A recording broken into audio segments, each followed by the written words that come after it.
Hey, what's up? Welcome to another episode of Snack Break with Meg. Today's going to be a little bit different because I have been working so hard on like a closet revamp. So I want to try to do a snack break today in my closet because it's super cool. Okay, wait, I had to turn the lights off, I think, for full effect.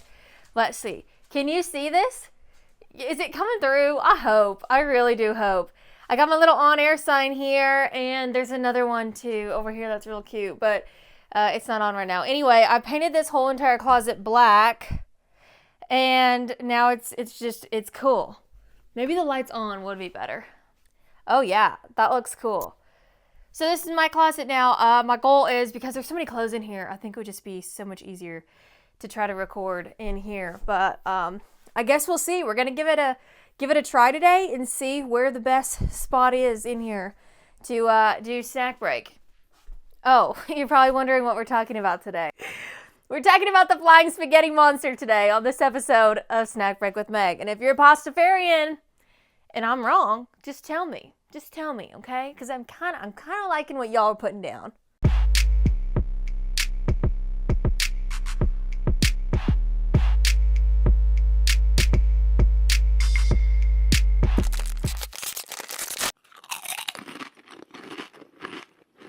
Okay, so I could not manage to, need a little zen break. I could not manage to do a snack break, like, podcast revamp without doing the flying spaghetti monster because it's just too good, okay? We've got food involved.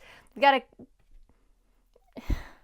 I say loosely conspiracy. It's not really a conspiracy. There's some people who actually believe in the flying spaghetti monster, and they are true pastafarians. So I'm not trying to like discredit this way of life or this religion, okay? But I'm just saying it's kind of in the conspiracy world, I feel like, because a lot of people don't know about the spaghetti monster or pastafarians. I'm not one of them. I've just been hearing about them and kind of love what they do since I was young. So I'm going to go back and I'm going to tell you about what it means to be a pastafarian, the flying spaghetti monster, and I'll probably get kind of hungry, so maybe we'll even make some spaghetti after this. All right, sound good? Let's get started with this episode of Snack Break with Meg. Oh, and I can't forget, okay? So I also have a couple new snacks I found on accident that I'm going to show you at the end. I'm really excited about it. And one of them, it has been a really big hit, okay? If you like cookies and cream, you're going to absolutely love this. Okay, so the flying spaghetti monster and pastafarianism, okay, it started... Pastafarianism. It feels kind of weird to say. It started as a parody at first. Well, now it's grown into a real religion. So this is something that you can legally declare as your religion if you want to. And what's really cool about this too, I'm going to tell you about what the telltale sign is for people who are practicing pastafarians. And when you see this, it'll make more sense, but you can actually get your driver's license taken in this regala, and you can have it put on there because you are pastafarian, which is just kind of dope in itself. For me, the first time I had ever heard of pastafarians and the flying spaghetti monster was when I was in 8th grade. So we used to have this period of time where we were forced to join a club, and we'd all have to separate into our club groups, which I just thought was so stupid, even at the age of, what would that be,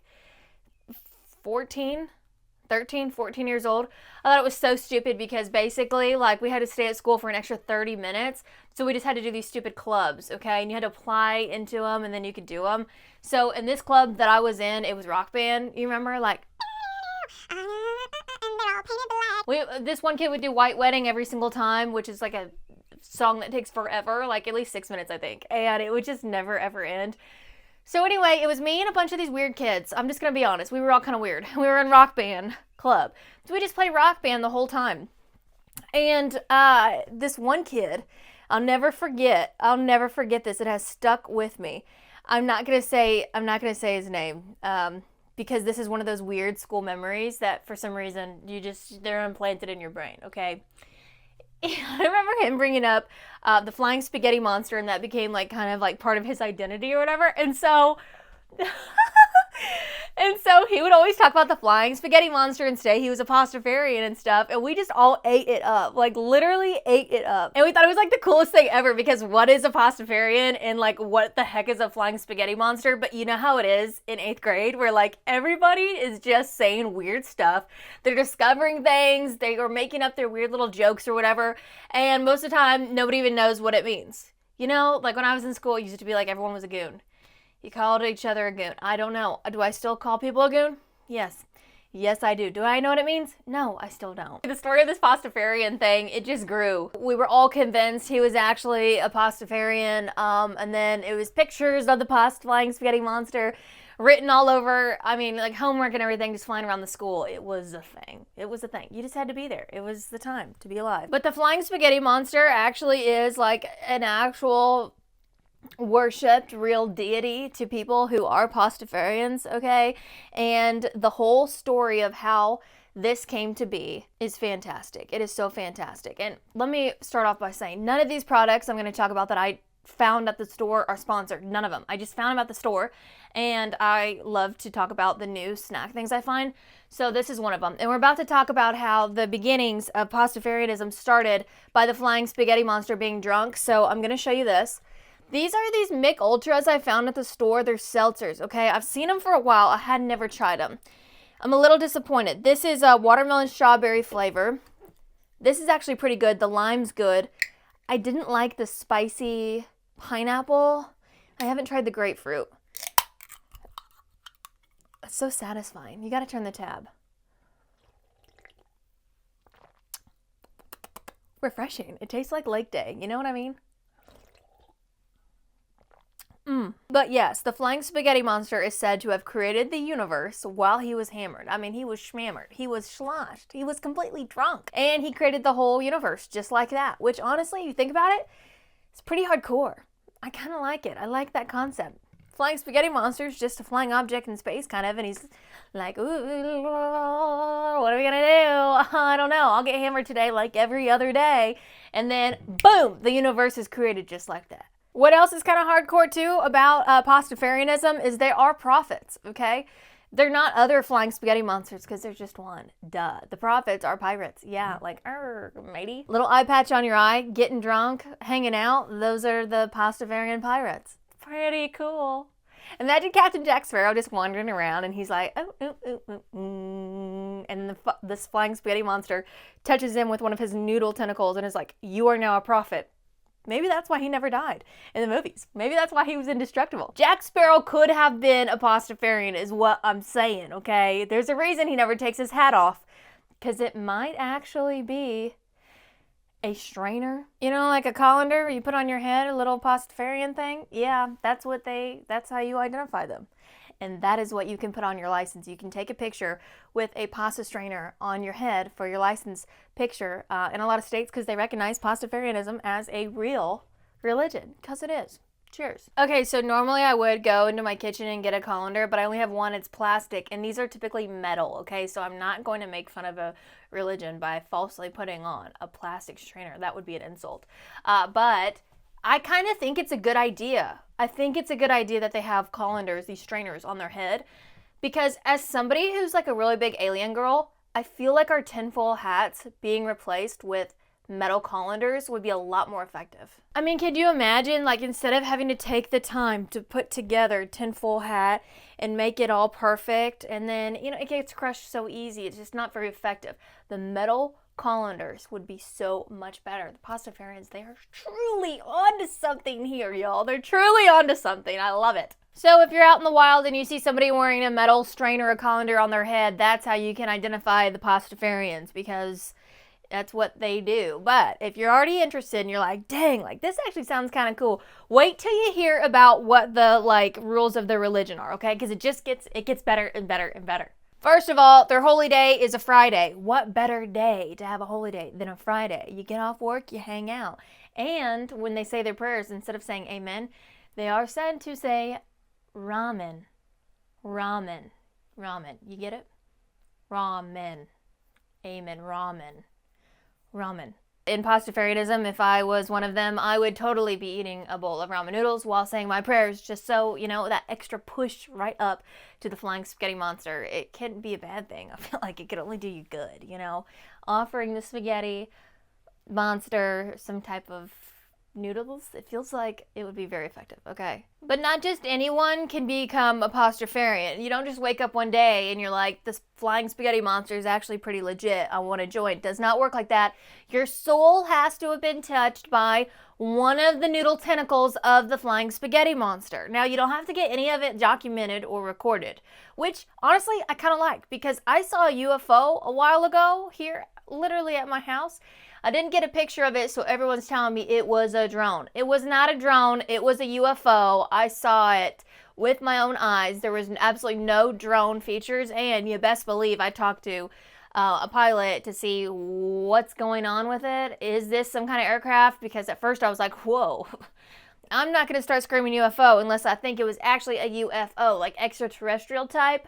So what I'm saying is, I appreciate the pastafarians not forcing people to get documented accounts like video or photo or any kind of written statement from the flying spaghetti monster in order for them to say, yes, my soul has been touched by the noodle tentacles and now I'm into the pasta world. It's cool. It's cool.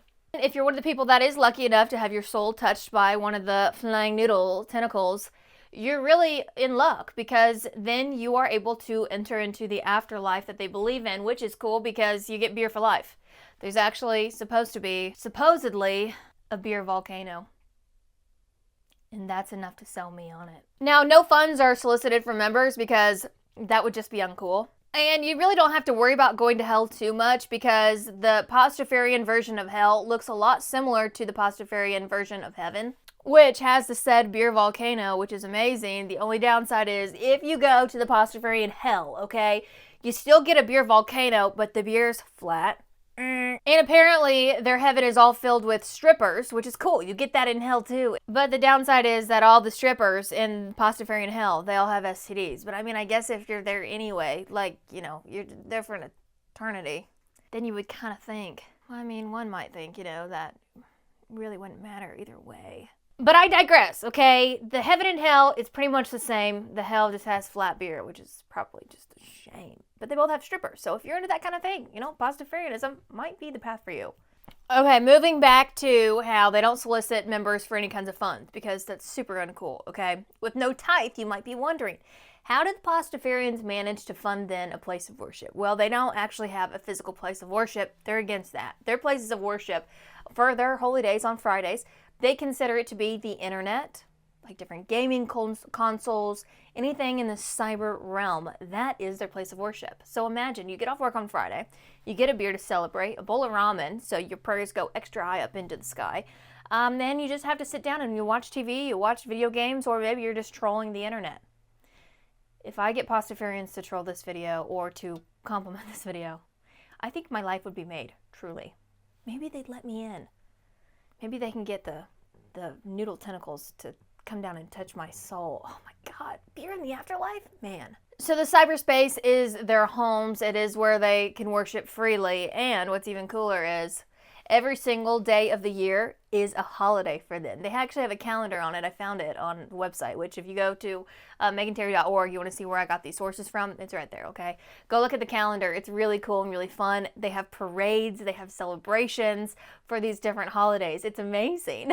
It's like one big party all the time. And there's going to be beer there too. Oh my gosh. If they have a celebration with the beer volcano, pastafarians, can I please come? Can I please just come and enjoy your festivities? It sounds amazing. Another cool thing is this religion is completely separate from politics, which is so cool. Everyone who's a pastafarian can just come and enjoy. However, there is kind of a little thing I noticed, pastafarians. A little thing I noticed. The church will take $59 from you, the Church of the Flying Spaghetti Monster, if you want to become ordained officially through their church. So they're not collecting tithes, but they do want you to be ordained and pay $59.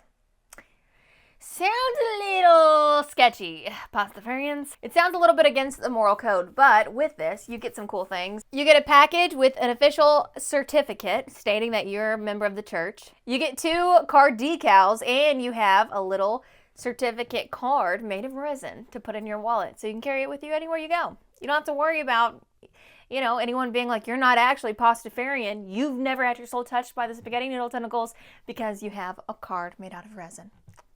Beautiful. So pretty much what this all boils down to is if you are a goofy goober and you want to become a pastafarian, you can. $59 and you're in the club. You can go to holidays, you can go to celebrations and parades. And this whole religion was started off with people that just like to have a good time. So if you want to become a member, you can. I think I'm going to wait, but good luck. And can we say pasta on, pals?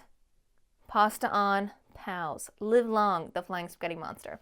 Real quick, before we go and before we end this episode of Snack Break with Meg, I want to share with you another cool find I found at the grocery store, okay? This ended up coming in my Walmart Plus delivery, and it's a cookies and cream spread. Maybe you've already seen this before, but I had never seen of it. I had never heard of it before. You can see the damage has been done to it, but my boyfriend, he made a really cool concoction with this. He took a tortilla and he warms it up on the skillet and put this spread on it. It kind of reminded me of my ex-step siblings. They were a little bit of stoners. They would make some really good snacks though, like Nutella on tortillas, like a Nutella chocolate chip quesadilla and stuff. It was absolutely amazing. So these were good too. If you're interested in that or you're interested in trying these, I'd love to know if you like them. Again, no sponsors at all. Just snack-obsessed people hanging out. Anyway, thanks for watching this episode of Snack Break with Meg.